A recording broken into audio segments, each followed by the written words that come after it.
Welcome to Hope, Restoration, and Healing with David J. Miller, a place for honest truth, real recovery, and faith-filled encouragement. On today's episode, David sits down with Ed Schafer, attorney at law, for a powerful conversation about his journey of restoration, what true friendship looks like during the process, and the hope that carries us into the future. This podcast is specifically designed it's called Hope, Restoration, and Healing. That's the name of the ministry. The podcast is designed to be a teaching and an interview tool. I want to, bring on people and address topics related to addiction recovery. So you are here, obviously, in that context and some others as well. So I want to give you a little chance to kind of introduce yourself, and in doing that, tell us a little bit about your background, where you came from, and what you're doing today. Okay. Thanks so much for having me, David. It's fun to be back here with you. It was a long time ago. We were in law school together. And I feel like I've gotten to know you just over the years a little better than I even knew you in law school, though. And you hold a special place in my heart because when I was in my addiction, I didn't know many lawyers in recovery, and you were willing to talk without judgment about your own lived experience in recovery when I was just kind of exploring what it would be like. I'm about 4.5 years in recovery, and my sober date is July 12th, 2021. Okay. And that is such an important date to me. And I'm just so, I just cannot believe how much fun and how wild this past 4.5 years has been really in recovery. Mm-hmm. Like, that was a big barrier to me initially, because I didn't think it'd be any fun. I thought it'd be boring. I thought I had enough friends. I mean, part of what you mentioned, I've always been a very social person. I had a lot of Citadel friends. I had a lot of friends from law school. That's kind of, in law school, you might have been studying a little more than me, but I was more interested in making friends and having like my regular college experience after the Citadel. And then that kind of opened this door to lobbying, which, I was attracted to lobbying at the time because it seemed like I could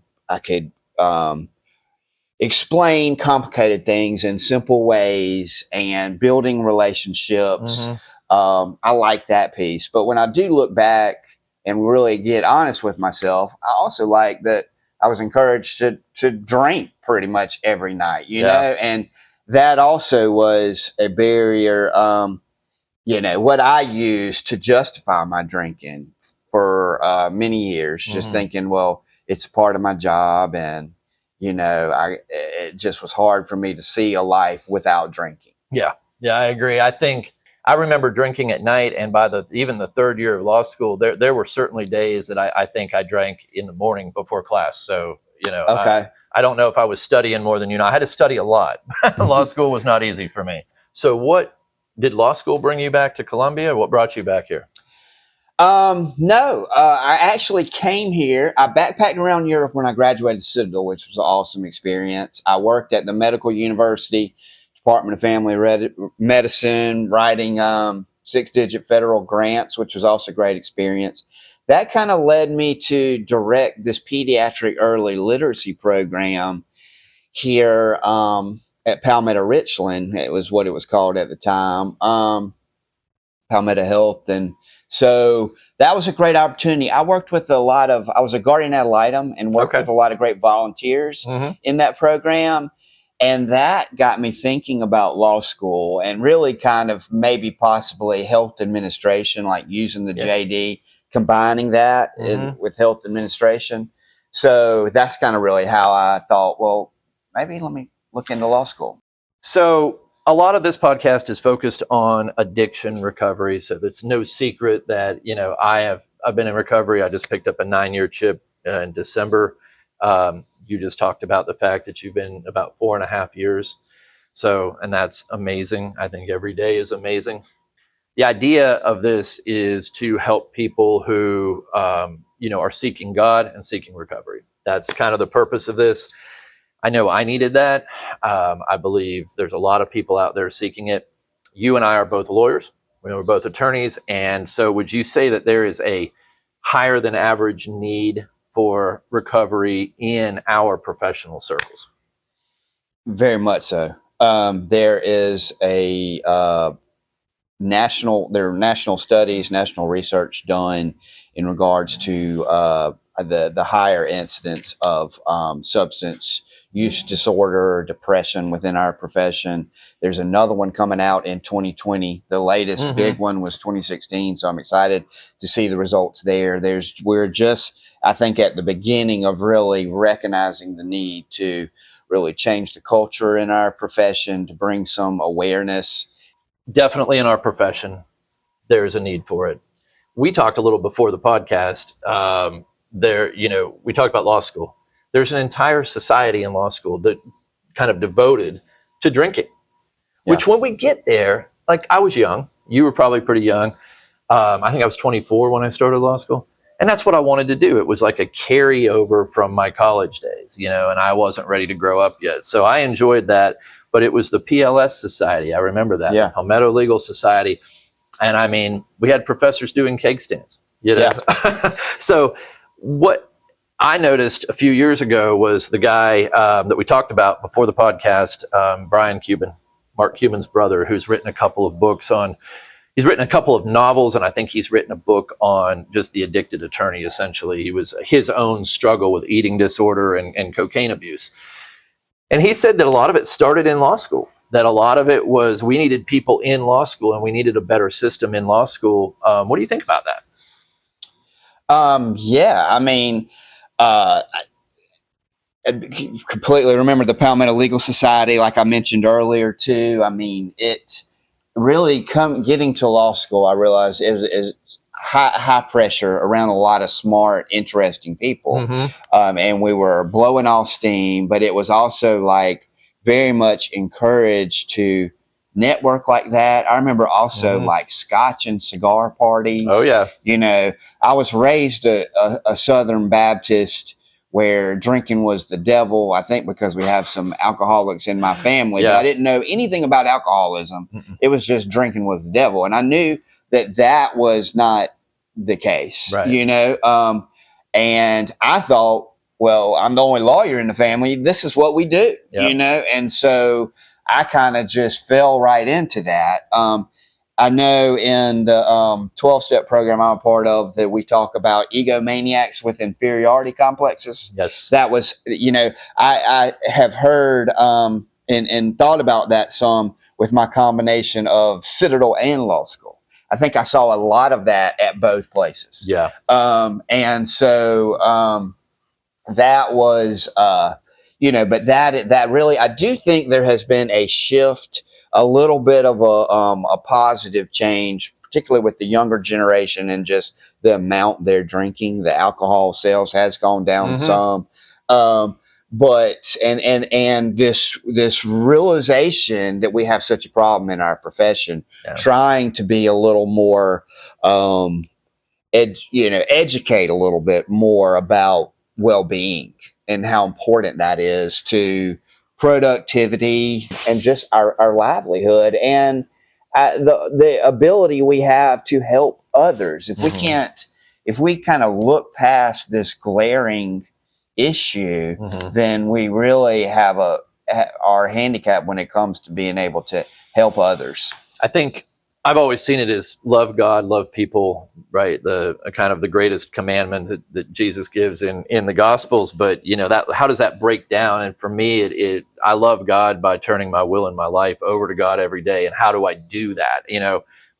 Obeying what He tells me to do, which is go love people, use my gifts to love, serve, and help somebody else. Right. And that's a large part of what this podcast is. And then when you come on it, people like you, maybe people like me, people who have been through something that we can now, give some wisdom And it's wisdom. It's hard earned, right? God gave it to me because I made some bad decisions.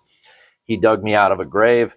He dug you out of a grave, but has given us a chance on the other side to really help people and use a gift, use our experience, strength, and hope to love, serve, and help people. So, Yeah. So in law, like, we know there's a stigma. I don't think that's a secret to any kind of help or any kind of drug use, alcohol use. There's a stigma around being an alcoholic. Right.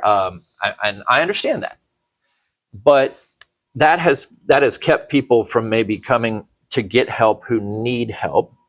Right. In that regard, though, like, if I asked you right now, when did you realize you had a problem?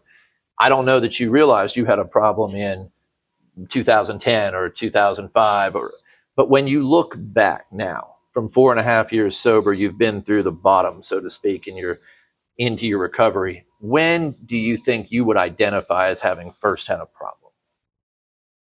That's a wonderful question. And I don't know exactly, because there were years it felt like it was serving me well. Mm-hmm. But really, the more I've learned about alcoholism and really honest with myself, Mm-hmm.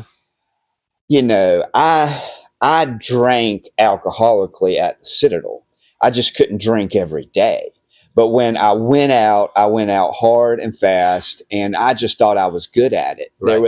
There was this kind of macho, like, work hard, play hard, and then I could drink hard. I could handle it and not really be too hungover in the morning, work out in the morning. And I just thought I was good at it. That carried over. And then law school, it was pretty much drinking every day. Mm-hmm. So that certainly, I think, is a reflection of my alcoholism. I got divorced my first year of law school. That had to be a dangerous time. That was hard. Yes. Yeah. I mean, I didn't know how to grieve that loss, that heartbreak. At the time, I just said she cheated on me.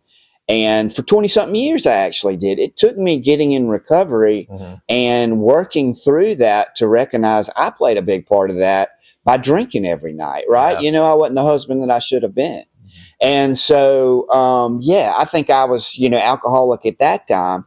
Now, it looks like, you hear this term high-functioning alcoholic. Right. I'm not sure that I believe in that as much, because there were a lot of areas, I was having worldly success. Right. I was, looked good on paper. I ended up with this beautiful family, right, a great job. But I was a slave to alcohol, and I really was not free and not completely honest with myself. My second wife got married in 2008. I actually told her when our marriage was ending, like, I think you married an alcoholic. And she said, "What? I didn't know I married an alcoholic." And I was like, "I didn't know I was an alcoholic then either." This is your second wife? This is my second wife. Okay. I got married to her in 2008. Okay. And I actually told her, we didn't talk much throughout our marriage or even when it was ending. Right. But I said, "I think you married an alcoholic." And she said, "What? I didn't know I married an alcoholic." And I said, "I didn't know that either. We just thought I was a fun-loving lawyer." Right? Right. Because when you're doing it, especially when there's a saying, it works until it doesn't, right? And, when it's working, I'm not even going to be able to go out and tell somebody who's 24 and they're drinking every day and they love it and it's working. Like you said, you look good on paper, you're doing your job. They're not going to stop. Why would you want to stop? We're alcoholics, and people often, why do we relapse? Why do we want to drink? Because you're an alcoholic. But and let me go back to that too. Sure. The stigma around alcoholism is why people don't get help. Like, if you can stay in it and in your mind think you're managing it and controlling it, then you feel like your life's better. Yeah. That is the reason I've been open about my recovery, because I didn't know the freedom and peace on the other side of it. I thought that was just life. My job was the life as a lawyer or life in general, that my job was just stressful. Yeah. I needed alcohol to unwind. And I see so many of my friends that are living that life and they don't know any better. I've had too many friends die in that. They die. And more to come. Right. You know? And you bring up an interesting point. I think it's hard. I used to joke that I was not ever going to go to AA because I was an alcoholic, but I wasn't anonymous about it. I didn't care who knew. Right? If that's just what alcoholism was, let me drink every day. That's all I looked forward to. And the reality is, I think that comes from unhappiness with our jobs and careers that we don't, or fear. Like we're not going to get into the sponsor session and all of the details of a 12-step program, but fear plays a big part. That's excellent. That's what we needed. So, that kind of stuff. There's a saying, right? And so we don't want to go into a ton of this, but I want to, give you a chance to talk about the progression. I also am divorced. A lot of that from judgments I made while I was drinking constantly, using constantly. So tell us about the progression of it. Was there trouble? Did things get worse before they got better? What's your story? Oh, yeah. I mean, I was always felt like a pretty disciplined, conscientious person. But alcohol and it allowed me to kind of relax and kind of blow off steam. But it definitely was a progression. There were, as you mentioned, DUI,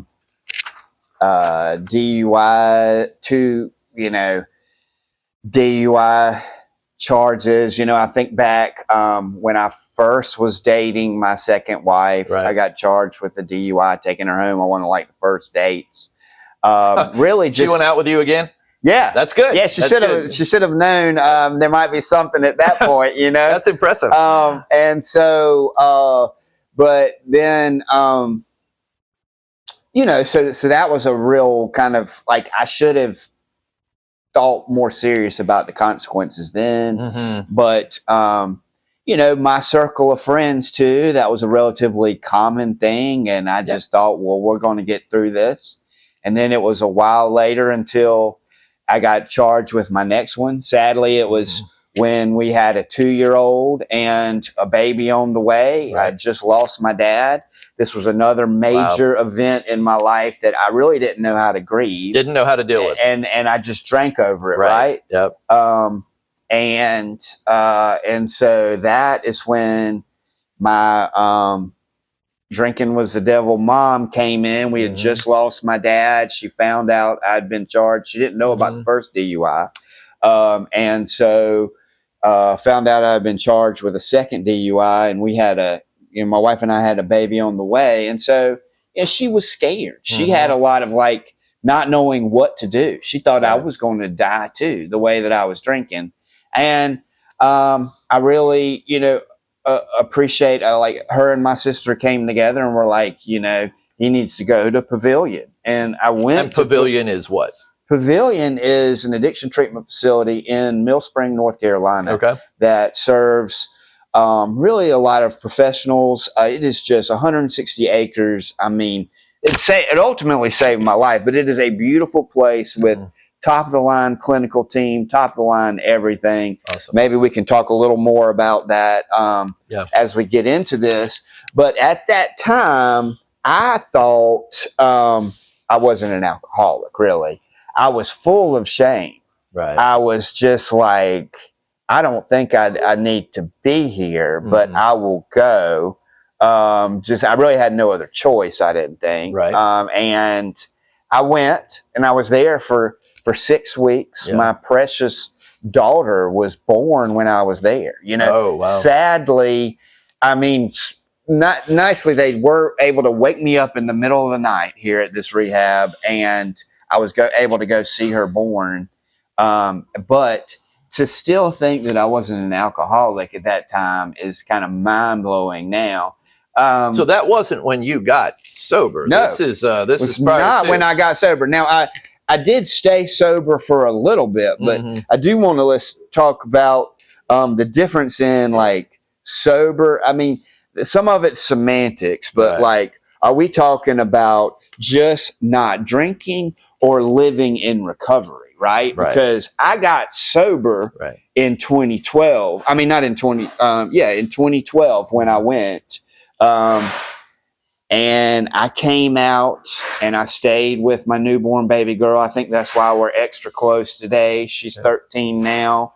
But I really was just white knuckling it, as we call it, or a dry drunk. I was restless, irritable, discontent. Mm-hmm. I wasn't drinking, but I wasn't doing anything to kind of get to the source of why I did drink, right? And I was still jealous, resentful of my friends that could still drink. Just couldn't. You still wanted to drink. Right. I still wanted to drink. The obsession had not been lifted. I tell people today that if I knew I could still drink, and this is the disease, I'm so thankful because sobriety saved my life. I was not a high bottom drunk. I was when I went into treatment, I was on my last legs, crawling around a hotel room floor. Literally, I would have died if I kept drinking. I can't drink. If I drink today, I'll be dead in 2 weeks. So for me, sobriety, turned the corner and saved my life.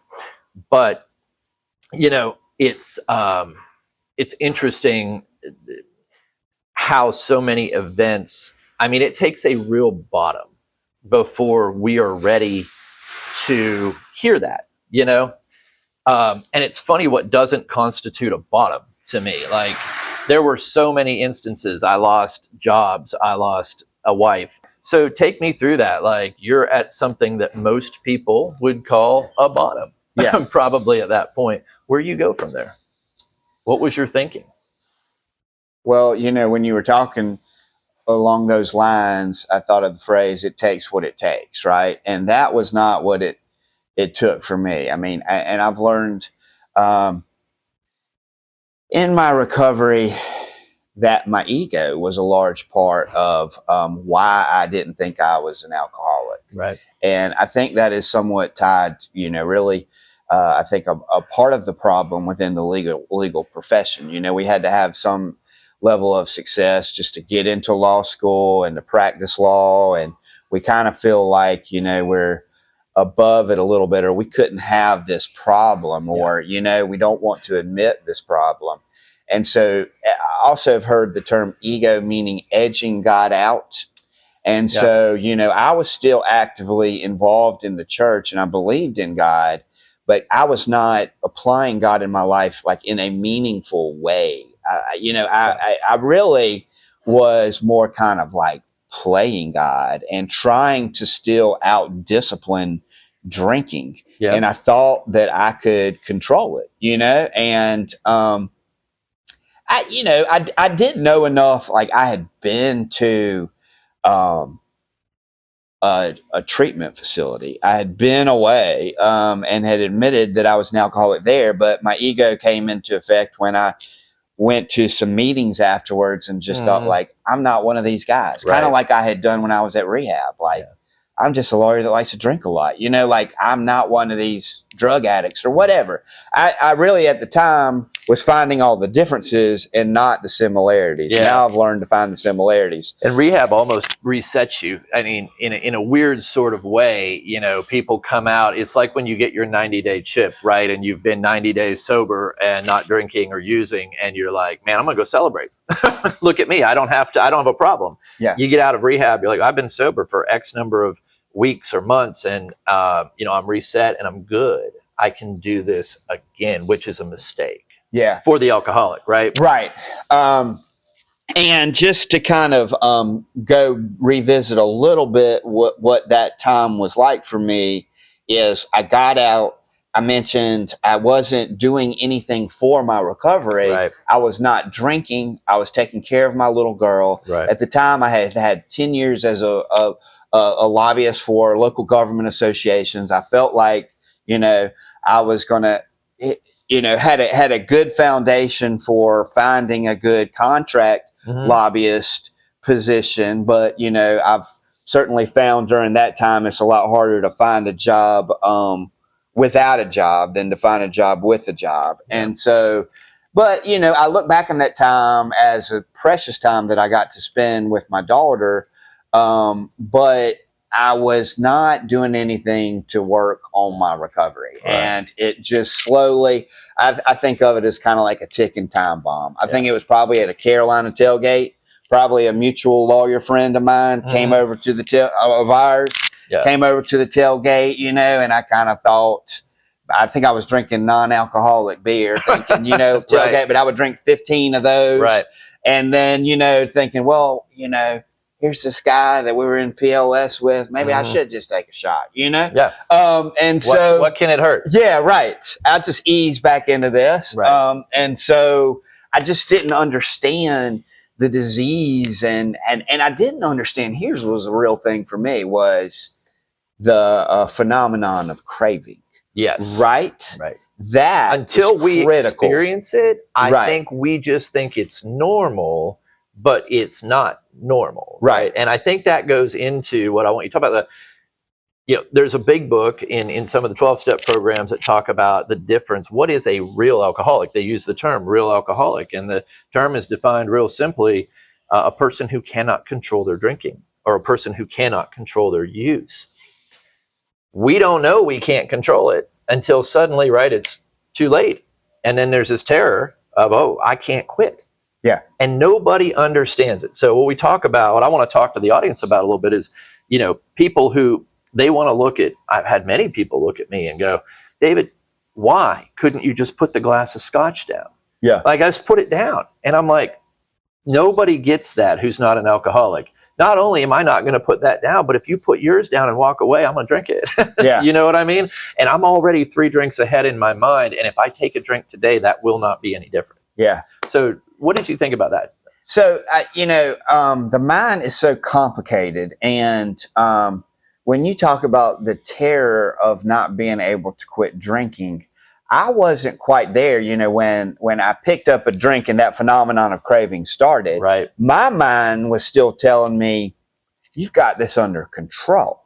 And even when it started to look like to everyone else that it wasn't under control anymore and it was creeping back into the old way, I still thought it was under control.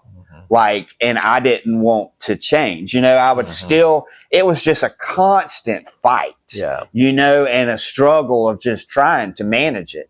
During that time, I had been introduced to yoga at Pavilion. Yeah. And I have kind of tried to be somewhat physically fit, like running's given me a little peace. Yeah. Yoga gave me some real peace. Right. I went on to become a yoga instructor thinking this is going to help balance the way I like to drink, you know, because I saw peace in a bottle and it gave me this temporary feeling of kind of the relaxing and just blowing off some steam a little bit. But then it would just start creating this cycle and this craving where I needed to have it to relax. And so, you know, that is really what I didn't understand at the time. So I could monitor it for a while and it just creeped back in. And it took me 9 years till I ended back up at Pavilion.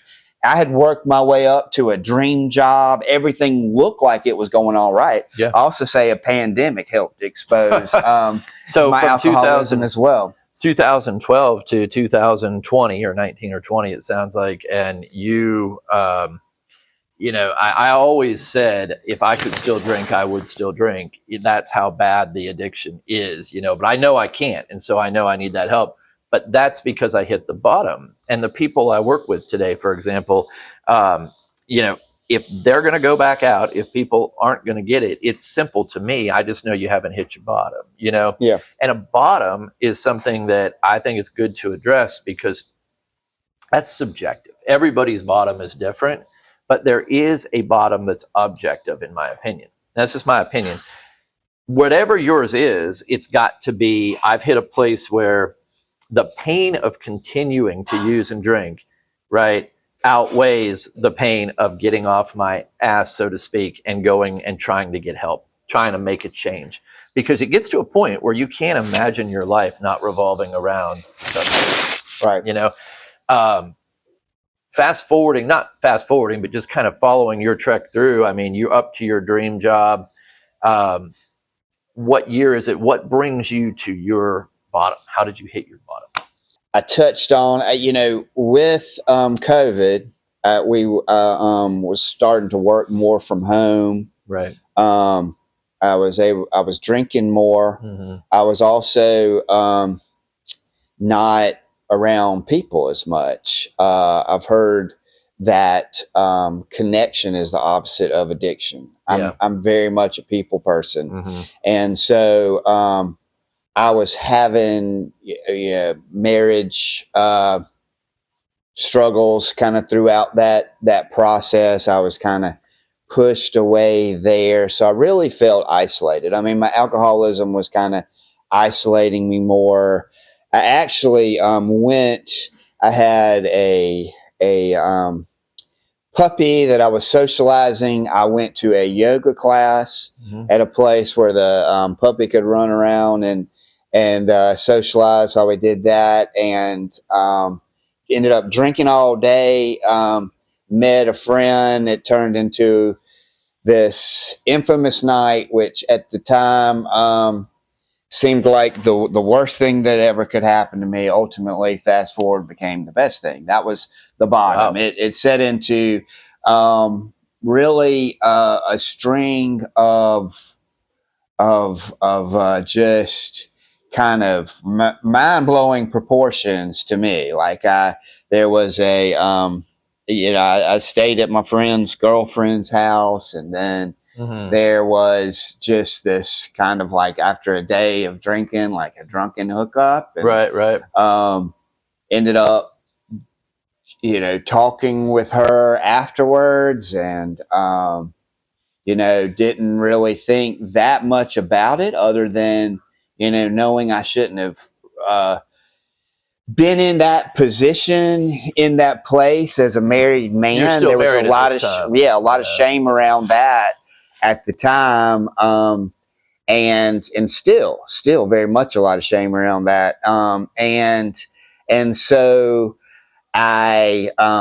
but strangely, I got, after this conversation, where I actually told her I shouldn't have done anything at all because Right. I was a married man. She had like I thought the conversation went well, and then I get this basically an extortion letter from her, Wow. asking, well, let's just don't, I'm not going to do anything about this if you'll offer me some money. And so I didn't know what to do at that time. Wow. And I was just full of shame, drinking more. Talked to a lawyer friend of mine who was like, Ed, you did not do anything criminal. You're not, Right. not going to do this. And that set into motion, ultimately, charges, allegations made, and then a political blogger writing prominent attorney gets hit with sexual misconduct charges. Wow. I lose my job at this big law firm that I just loved, and my wife, the headmaster at her private school, brings that article into her. She knew nothing about it, Yeah. and so that just had to be crushing. Wow. All kind of hits at one time. Yeah. And I did not know what to do. I'm deep in my addiction. I felt unemployable. I was drinking all day, every day. Were you scared? Were you scared? Yes. Oh gosh. But at the time, like I couldn't have even identified it as fear. I was really more numb, just because I was like, I think in shock. Yeah.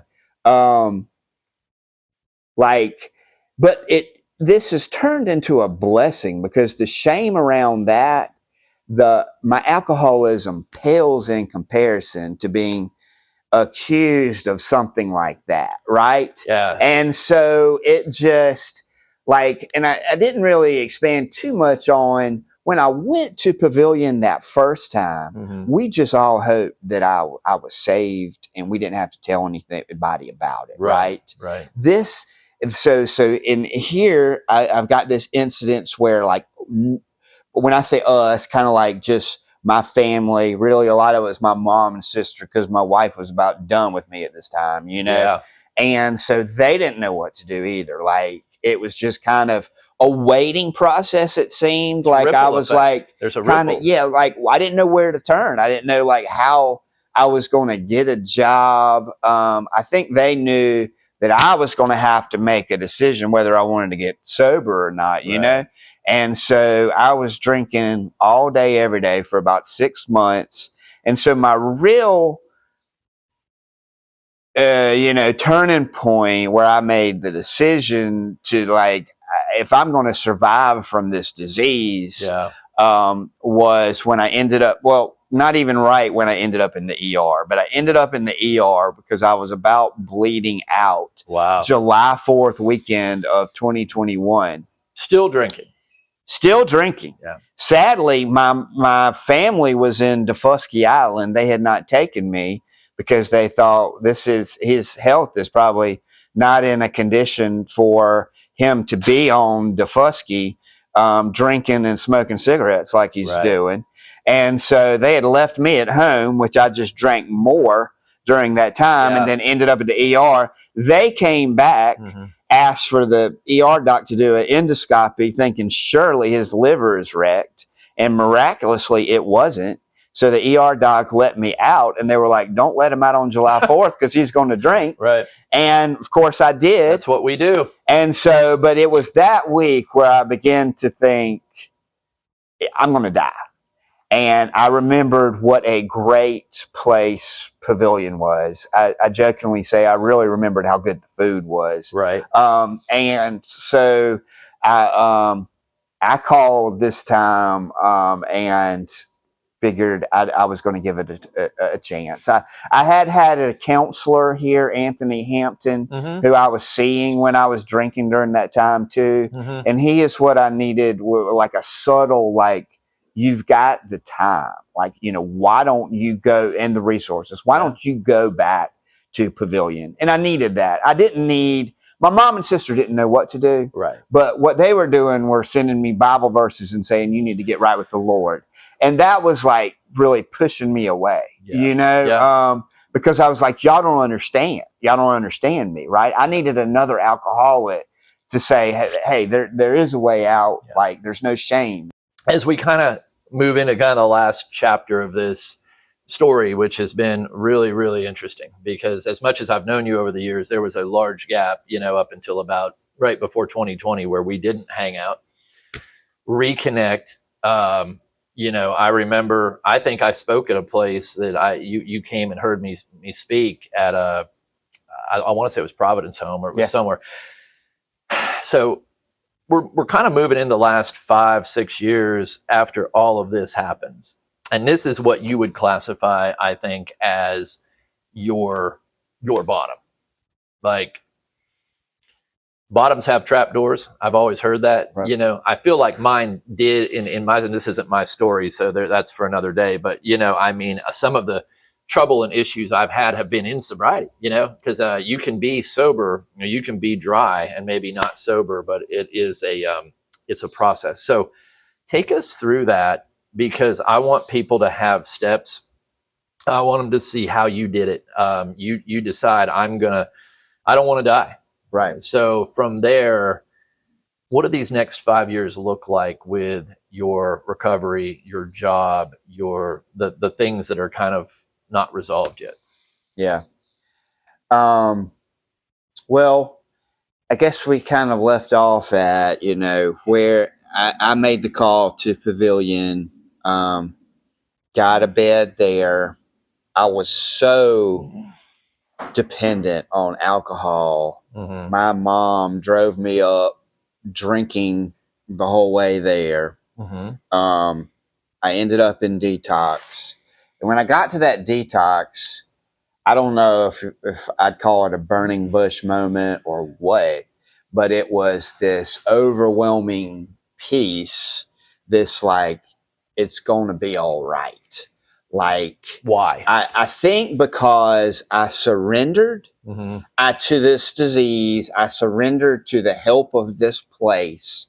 I gave up. Like, I was like, cease fighting. Mm-hmm. This is the, I just knew I was safe. Yeah. That I was going to, that God loved me, and I cannot explain the feeling necessarily, other than it was going to be okay. And what I've learned in recovery, the how of recovery, Mm-hmm. is honesty, open-mindedness, and willingness. Mm-hmm. And at that point, I became willing to kind of do whatever it took. And so I was in detox for maybe three days or something. Right. Went out into primary, which I had been there 9 years before, Mm-hmm. but I really had kind of blacked that out. Like, denial is such a strong thing. Oh, wow. I had really Yeah. forgotten kind of everything I had learned there, had been exposed to, did not really believe I was an alcoholic. Yeah. So I was somewhat familiar. I knew some of the faces, but this time was such a gift. I really believe it was a God thing.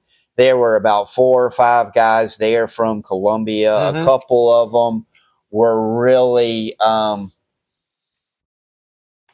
one in particular had gotten there like 2 days prior, and Right. was really committed to his recovery. And I know it was a God thing. We're still very close and have a group of Christians in recovery that get together and meet and talk about our recovery. So I feel really blessed. Not, partly it was I began to look a little more for the similarities, but this go around too, there were a lot of people there that, like, God, I think, put in my path to really connect with on my journey. Started learning more. I went to the extended care, which was a great thing for me to do at Pavilion. Did you believe, I mean to interrupt you, but I want to ask this right here. Did you believe this time that you needed the help?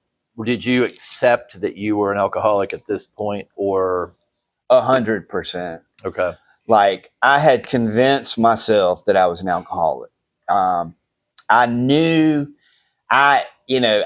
beyond a shadow of a doubt that I couldn't control it. I saw how dependent I had become on it. I mean, and I want to make this very strong point, how much I love my children and how hard this has been on them. We talk about addiction as being a family disease. Yes. My children are 15 and 13 now. Mm-hmm. And, we've tried to shelter them some from this, but they've had to go through a divorce, through going back and forth to us, like something that my ex-wife and I would never have wanted to do. But I have been very open with them about alcoholism, not about drinking being the devil, but about this being a disease, and how they are at a higher risk, and how they need to be more careful as they go off to college and that kind of thing. Yeah. I think it's probably the best example you could set for them, because it's honest and it's real. I mean, step one, we know in a step program is acceptance, accepting that we are powerless and our lives become unmanageable. And it sounds like you did that.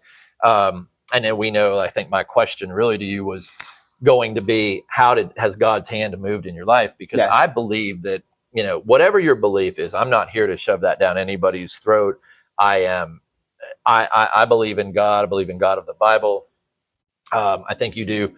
As my understanding, you need that higher power. For me, that's the higher power, right? And if I don't have that, I'm not returning to sanity. I got to have something above me that's bigger than me. Help me. And I remember in some of the stuff I was writing, I just brought up, and remember it saying that drinking and drugging are just symptoms of a bigger problem. Like, no matter how we think we're an alcoholic or an addict, we get sober.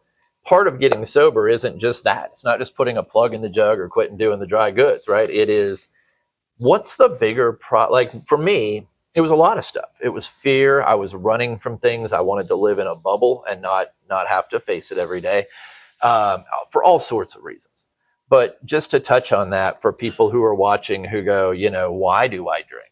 But that, why do I peel back that layer of the onion? Why?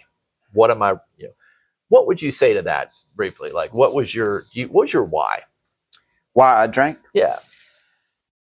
I didn't have coping mechanisms, really. I mean, we've talked some about these major life events, like I used alcohol to like blow off steam. You know, I thought work hard, play hard. But then it turned into, you know, drinking when I'm celebrating, drinking when I'm sad. Like, and then major life events is kind of when it went off the rails. Right. That first divorce, my dad's death, you know, marital issues, you know, which came first? This is lack of communication in a marriage, you know. Yeah. I was, and so, you know, and you mentioned earlier, like if you could drink today, you would. I'm not sure that I would, because in recovery is this program of growth. And I know now that actually feeling my feelings, right? And kind of sitting in that pain sometimes. Every day is not happy, but I had operated in a dopamine deficit for so long. Like I could not be just content and happy and at peace without alcohol. And so it really truly feels miraculous to be sitting here with you today and not needing it and not wanting it. Like I can go out and be around my friends drinking. And I was here on Main Street New Year's Eve drinking, watching fireworks at midnight, you know, not the least bit thinking I need a drink. Not drinking alcohol. Not drinking alcohol. Right. And so not the least bit wanting it. So it's really a miracle that has happened in my life. So take us through that. Let me expand too on the God thing. For me, I had this, you know, Southern Baptist upbringing. I had joined the Methodist Church when I had children. And I jokingly say, because they would recognize me in the liquor store. You know, they'd say hey to me in the liquor store. So I believed in this God, but I just didn't, it wasn't real to me. I had not surrendered to him. I still had these idols in my life too. This is another important thing. Like I was driven more by the world's success. This is tied back to the legal profession too, or what should I do with my life, my purpose. You know, I thought, let me do something where I can make money and help people too, right? And so I kind of like was just doing what I thought, you know, was the best path for me, but I wasn't asking God to help guide me in decisions and truly surrendering. Like I wasn't actively, I didn't really know how to seek God's will. It took me surrendering and to be in this beautiful place on 160 acres.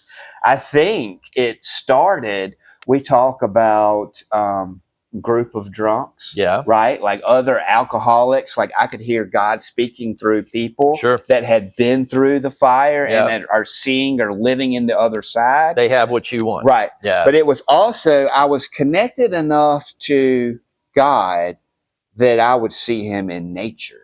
And at Pavilion, these hiking trails, this waterfall, the beauty of the leaves changing in the mountains. I mean, I would have experiences there. The spiritual program they have there was tremendous. And that's when I really started connecting more with God. I come back.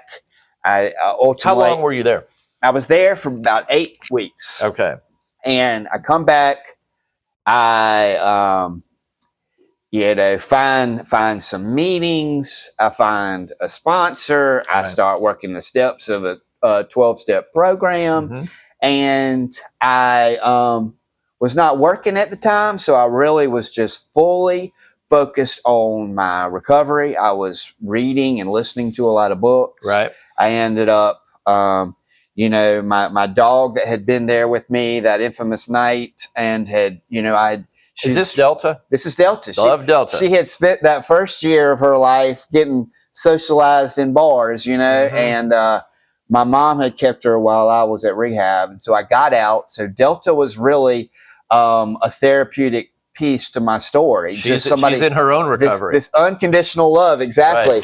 She was there with me, and we were at Mill Spring, and I didn't really know what I was going to do for work wise. I really just took advantage of not working for a while and just pouring myself into my own recovery, and then started washing dogs. I mean, this whole time, even though there was fear on like what my career was going to look like, what my marriage was going to look like, how this was going to impact my children, everything, I had this peace. And I was just trusting God one day at a time and just trying to do what I'd learned, like the next right thing. And I want to bring us back to that just for a second, because people who are watching this, I think, are going to have more than one problem. Like, I know for me, because it was just a symptom, I had other issues I had to deal with, and they were job related, finance related, relationship related, anything, all fear. Let's kind of, put parameters around this and illustrate it. And tell me if I'm wrong, you're in Pavilion, hey, I'm facing divorce. My wife's pretty much done with me. I've lost my job. Perhaps more scarily, you're facing criminal charges that could result in prison. And then on top of it, which I want you to have a chance to address, because I know you and you know me, and I know that those were all completely unfounded, and so everybody understands those were completely unfounded. But I want, you have all of this on your shoulders at the time, is my point, and you go, man, I'm about to kill myself drinking, and you surrender, and it comes off your shoulders. Like, even though you have all of that, you found a peace through surrendering. Yeah. Wow. When you laid it out like that, I guess maybe that was a God-given gift that I had not thought about things like that in that magnitude. I mean, really, you're right about the criminal piece, but I think because I knew that I didn't do anything criminal, we all knew that. But I probably was delusional in not really thinking through the reality that was a real scary possibility. Like, and that is the real sad part of that. I mean,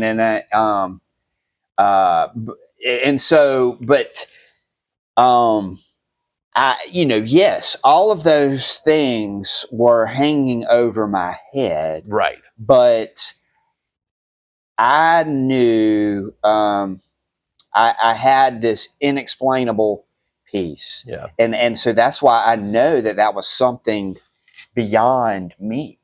It was God had given me this peace. Like, it's going to be okay. Yeah. You couldn't have done that yourself. No. And I had no idea what it was going to look like. Right. But I was just trusting Him one day at a time, and trusting the people that He put in my life one day at a time. And so I was beginning to learn that I wasn't a bad person. I was a sick person. Yeah. And that there was a way out. I didn't know what it was going to look like on the other side. But did you want it this time? Oh, yeah. Willingness is what I mentioned, I think, was the key thing. Like, I was willing to do what it takes to what I thought at the time was just stay alive. I had no idea it meant happy, joyous, and free. And it was not just words. Right. It was legitimate happy, joyous, and free, even if I'm washing dogs. Well, and that's an interesting point, because when I look at your story and your life and the inspiration it's brought to me, and I know brought to other people, is part of that is watching God move.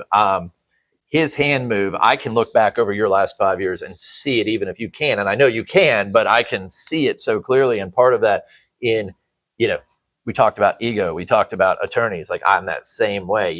I was brought up very poor comparatively. I was brought up blue collar. I'm the first person in my family to ever go to college. I still managed to find a way to think somehow I'm better than people, or I'm this, or I'm that, and I deserve.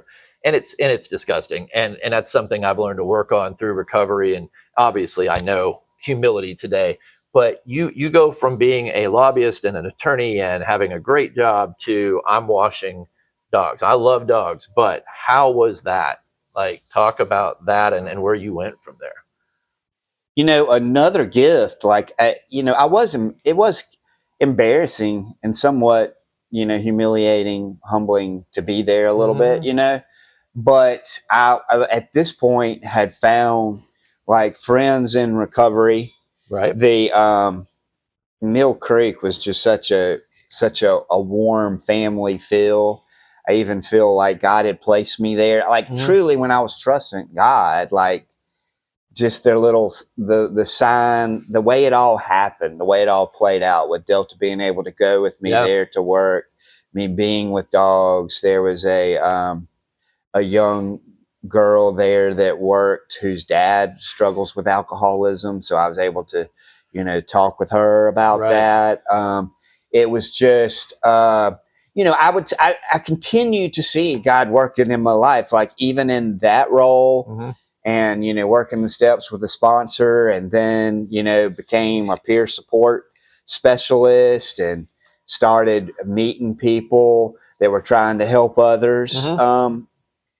Struggling with alcoholism, and it was like a God-given sabbatical for you. It really was. It truly was. And just kind of kept seeing opportunities where my personal and professional experiences would overlap. Yeah. I was actually watching dog one day, as I was listening to more books about recovery, and thought of the how we need this so much in our profession. I had thought about this for a while, but I was really kind of trying to put the pieces together in the puzzle, and the name Joyful Justice came to me as the nonprofit I started to help other lawyers struggling with alcoholism, in a large part to just talk about this problem. When it brings some education and awareness to our profession about the problem we have. I mean, we've even talked a little offline about, like, our Supreme Court and our profession. Just, do they really understand addiction and recovery? I think it's pretty clear they do not. And it's the question is, are they willing to take that into account? Because that stigma, right, is so bad, and it leads to the topic you brought up to me prior to this when we were talking about public shaming. And I want to give you a chance to talk about that as well. Yeah. This certainly was just the whole, there was so much shame in being accused of something like that. Yes. I'm so thankful for the amount of friends and support. I mean, after that political blogger wrote that article, he actually wrote another one, probably to get hits, but also everybody was like, this can't be true. Right. I read that article. So, I at the time when that happened, I had so many people call me. It felt like, a funeral that I was actually getting able to experience. Some people were probably just nosy, wanting to find out more, but some people, I do believe, really truly cared. But there was this, this long road ahead, and there's, still full of shame. But I was just trying to, really figure out a way back to being able to support my family, and to heal. And so, at that point, I kind of was like, my law license had been put on interim suspension. I had not been suspended at the time. Right. But I had not been really contacted, I don't think at the time initially, by Lawyers Helping Lawyers. I did end up connecting with Robert Turnbull, who was a fellow Citadel lawyer. And so we had a connection there, and he kind of became a mentor. And we were talking and emailing and meeting regularly. So that was a good support kind of through that process. But then I had this idea to start Joyful Justice, became a peer support specialist, was working with some groups around establishing a statewide association, since I had done a lot of that in my lobbying work for peer support specialists. And just to hit on, because I want you to be able to talk about that, but I do want to kind of hit on the fact that there's a lot of people who think that Celebrate Recovery or AA or NA and whatever group you might be a part of is kind of, they're all just a one-way ticket, and we know that's not the case, right? That especially the peer support teaches, and I think it's very true. there are certain ways that have worked for you and I, right? But there are multiple pathways to recovery. Right. Yeah. Oh, we could talk all day about this. Really, there are multiple pathways. I'm biased to the 12-step based program, but I have seen it work in so many different ways. Mm-hmm. The peer support training was very helpful to learn more about the different methods. Being a Christian, and then ultimately, after the washing dogs, I was able to be a life coach at Oliver Gospel Mission.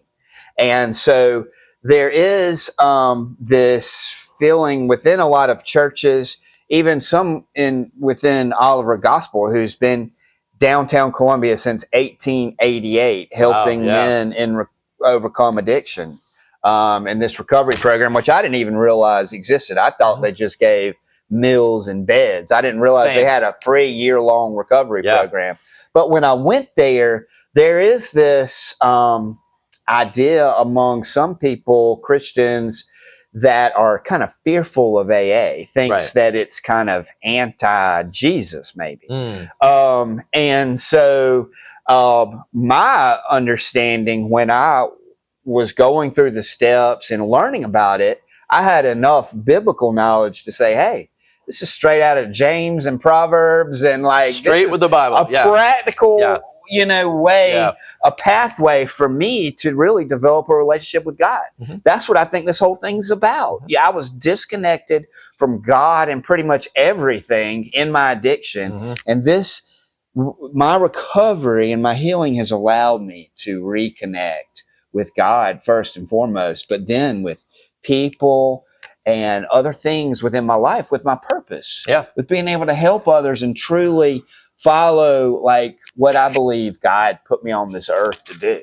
And that is the question, kind of you moving forward. You're moving into dog washing. Your license is on suspension. You move over here and you start doing life coaching. That has to be fulfilling. Yes. How long did you do that for? So I did that for 2 years. It was fulfilling. I didn't make much more than I did dog washing, quite frankly. But it was also eye-opening to think, but for the grace of God, there go I. These guys coming off the streets. Like if I didn't have, the resources or the education, I could have easily been one of those guys, And really, it's a great, great program. A 12 year-long program to really get your life back on track. So I feel like that was such a gift and a blessing to be able to walk along some of those guys, some of them whom are still just dear friends that I will have the rest of my life. So it was an incredible experience. I often told them they helped me more than I helped them. And that's the way it should be. I mean, I do that when I sponsor people. They help me. Honestly, they make me go back through the steps myself. And if we ever think, I know for me, if I ever think I've got a hold of this, that's probably my first step in a relapse. And so I don't ever think that. And if I start to think my butt is in a meeting or my butt is talking to somebody like you or, certainly seeking God. So you get through this, your purpose, seems to be changing. I bet that if you looked at yourself in 2018, for example, or 2012, you wouldn't have said, I'm going to go be a life coach or help people in recovery. It was, I'm going to be an attorney, right? And I'm going to make money and I'm going to whatever. You come through this, and we'll talk about Joyful Justice in a minute because I want people to have that resource. But what happens? Do you ever get your law license back? No. I really had kind of, didn't know what was going on there. It's a very complicated system, I did a little You're able to have it back today, right? Yes. Yeah. Yes. 5 years later. Right. But it was caught up somewhere within the Office of Disciplinary Counsel, Supreme Court. I still can get confused in all the, who's handling it, what the next step is, any of that. I would truly think it was just put on interim suspension. I just didn't know what the next steps were, but I was just following,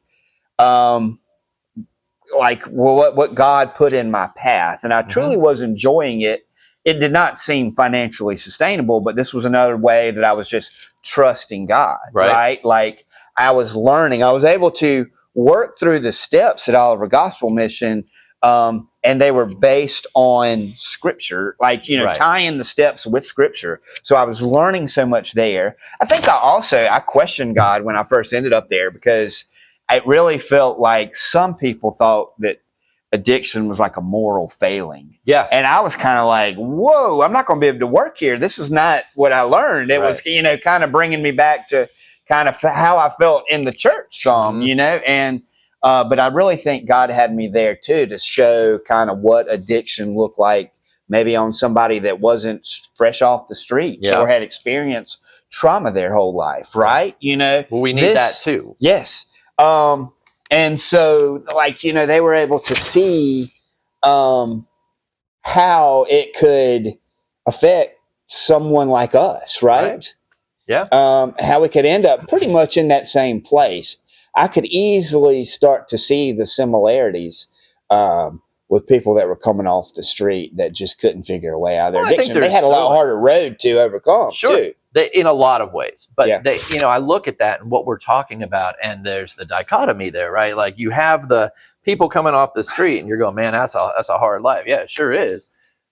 What about the attorney and the people who are professionals, work their whole life, and then these people coming off the street? It's no secret.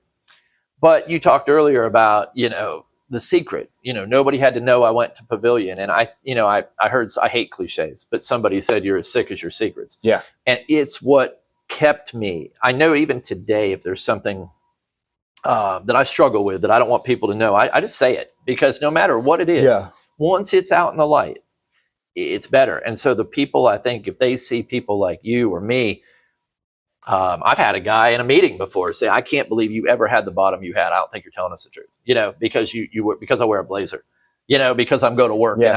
And the sad fact is, no, I was crawling around on the floor in a trench coat and nothing else, sucking liquor out of 2 bottles, ready to die. After 2 weeks, I couldn't stop. Like, I'm a real alcoholic, and you're a real alcoholic. And those are stories people need to know who are struggling, because otherwise what's going to happen? They're going to die. Yeah. They're going to die in their ignorance, or not ignorance. They're going to die because they are afraid to reach out. Nobody's like me. We can raise our hands. Yes, we are. Yes. And we're here. So there's help, right? And that's the key kind of point or purpose behind this podcast.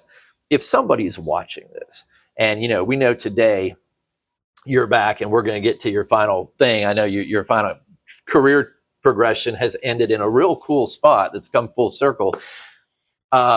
What steps would you give people? And I want you to talk a little bit about Joyful Justice too, and talk about how long you've had that, what the contact is for that. And I'll put that, when we edit this, I'll put that in the caption and make sure that down below that everybody has access to that. What are the steps if somebody is struggling and it's private and they're afraid, they want to keep it a secret, whether you're coming off the street or you're a professional? What are some steps that you would tell people practically? What's your first step? What do you do? I would say the first step is to reach out to another recovering alcoholic, an alcoholic that is sober today. And that reminds me of how we started this off. Like, you were one person that I reached out to. Right. I did not know many other lawyers in recovery. Right. That's why I find it so important to speak out about this issue, because I think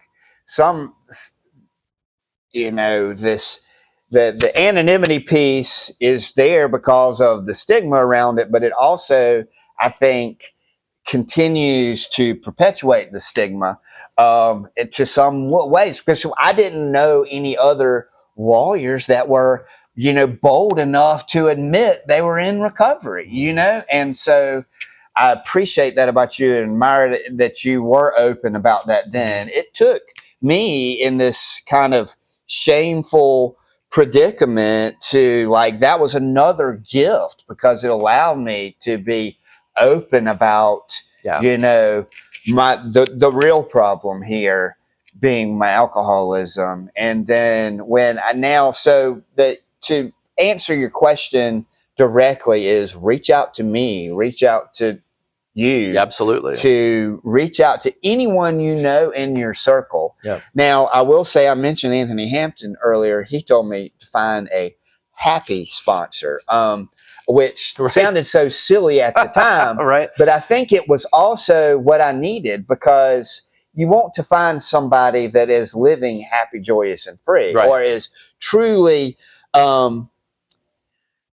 has something that you want. Yeah. Like, so my impression and a real barrier for me getting sober is I thought AA, for example, was just old men complaining about they couldn't drink anymore. Right. And that is not how I wanted to live my life. No. I wanted to live a full, exciting life.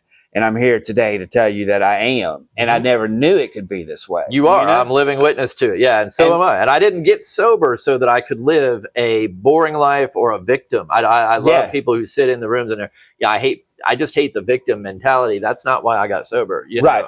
Yeah. And so, I mean, it just is one of the biggest gifts in my life outside of my 2 children, you know? So Joyful Justice Can Help. That's your nonprofit. You started that in 23. Is that right? Yeah. January of 23? Yeah. I remember when I saw it first come out. Tell us about that. How does that work, or how can that work in conjunction, particularly with professionals who need help? Right. Well, I really wanted it to be a resource for lawyers, since I really knew we had the problem in our profession. I wanted, and I was starting to connect with other lawyers in recovery. Right. And there was something about kind of, our education and what we had experienced in our profession that there was bringing value in us connecting and sharing our experience, strength, and hope with each other. Yeah. So I started a 5K. We've done 3 5Ks to kind of promote well-being, to promote awareness around this issue. We do a river float down Congaree River. And, I haven't, mainly I want it to be a resource and to bring awareness around this issue. And it complements nicely what I'm doing with Pavilion now. But I haven't had a ton of time to really commit with it. Those are the 2 main events we do. Sure. The 5K is Memorial Day, and the river float is Labor Day. Maybe a good segue into now this opportunity that's presented itself. I do want to mention around the stigma alcoholism. I think this is a somewhat interesting piece. I'll be real brief about it, but I believe you'll remember. I believe it was last year this time. After lobbying 20-something years, I had a director of a statewide association reach out to me after seeing a podcast I did with my sponsor on my recovery story, saying that they wanted to hire me like as their general counsel, which was kind of shocking to me that she had her board watch my story on recovery. Wow. And, so they knew everything. Yes. And it was, so she had, seen my years of work as a lobbyist, but, also knew everything. Right. And really, I guess, had seen my journey into recovery and what I was doing to try to help others.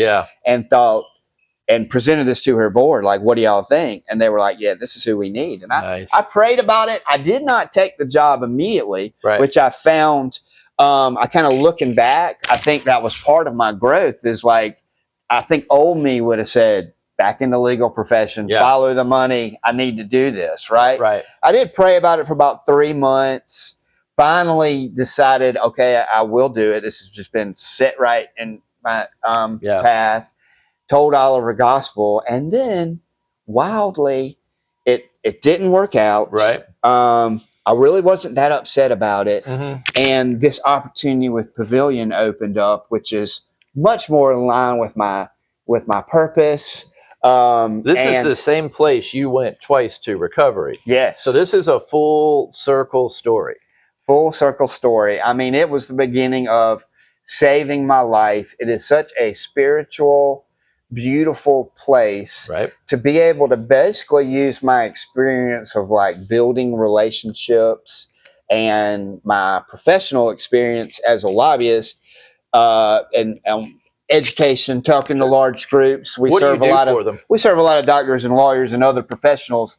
But I do work in the marketing and alumni services department. Okay. 40% of our referrals are from alumni, so that tells you a lot about what people that have gone through this program and are experiencing recovery think about this place. They're telling their friends, like, Yeah. if you want top of the line, you go to Pavilion. It has a great reputation. And so we're celebrating our 30th year this year, which is awfully Wow. fun. I just started the job in August, so I'm still learning a lot, but getting out and meeting, hospitals, other therapists, working with lawyers assistance programs around the country. Our medical director there, he's also in recovery. He's kind of issued not really a personal challenge, but I've taken it as one. Right.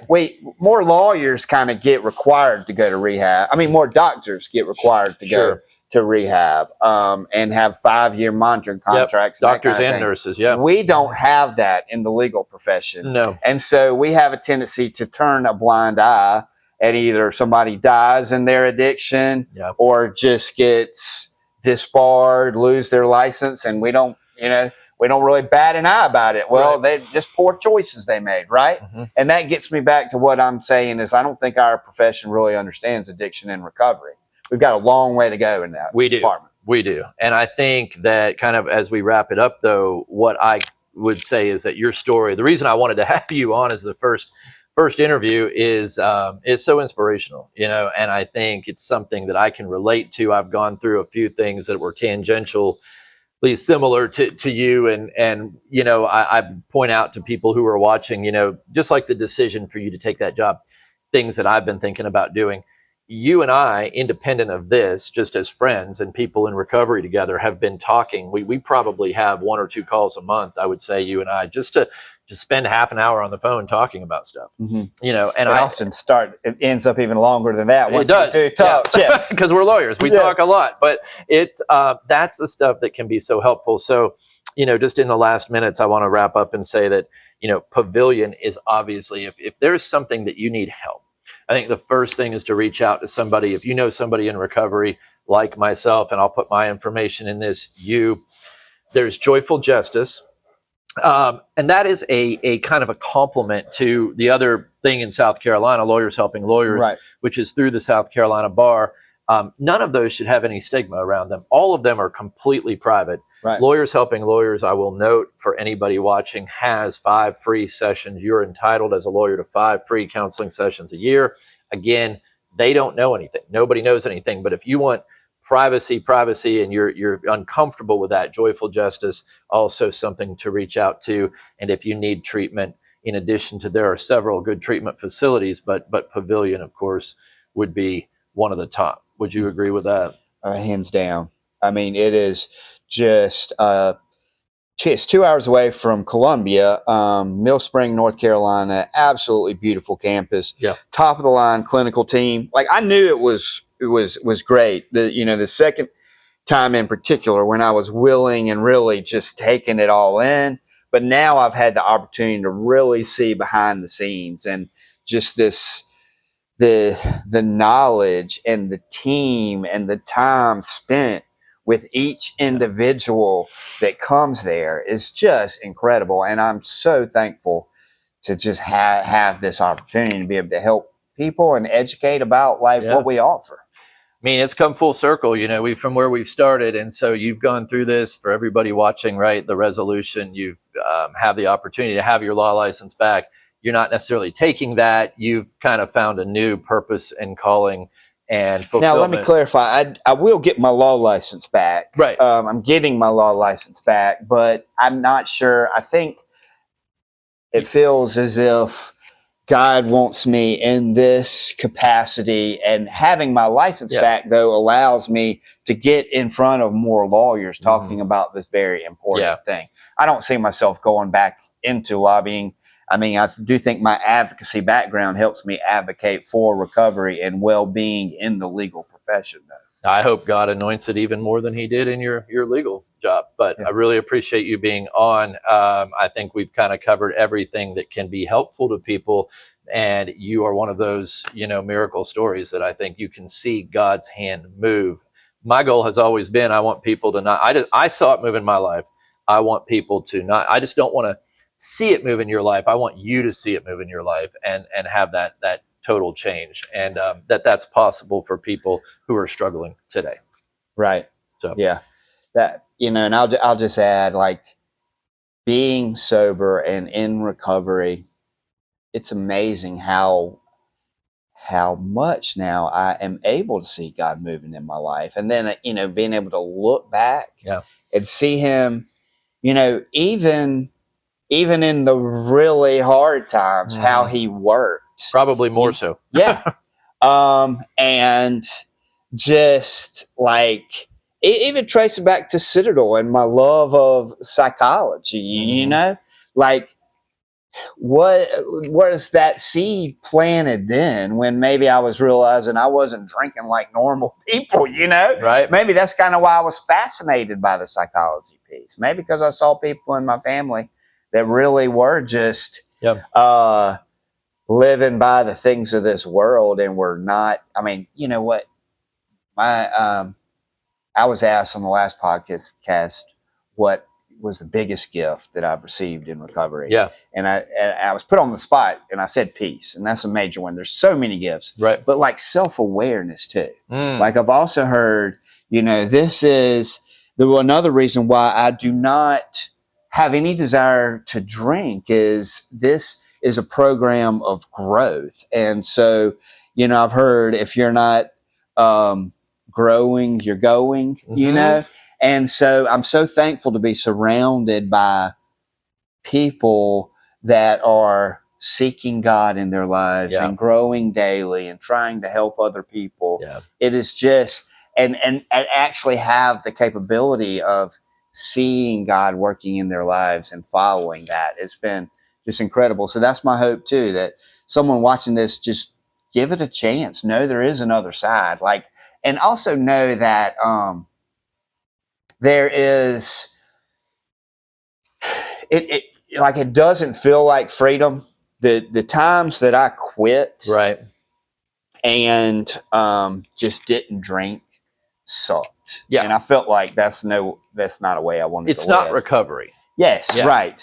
And but if you actually do the work or find your path, there is freedom. Like, and even if you don't think it now. Right. Yeah. Right. There is a way to live that's fun and exciting, that has to be tied to that. And it's, maybe someone that doesn't, I think certainly to people that don't struggle with alcoholism, don't really, that's hard for them to even understand how it can be to be so controlled.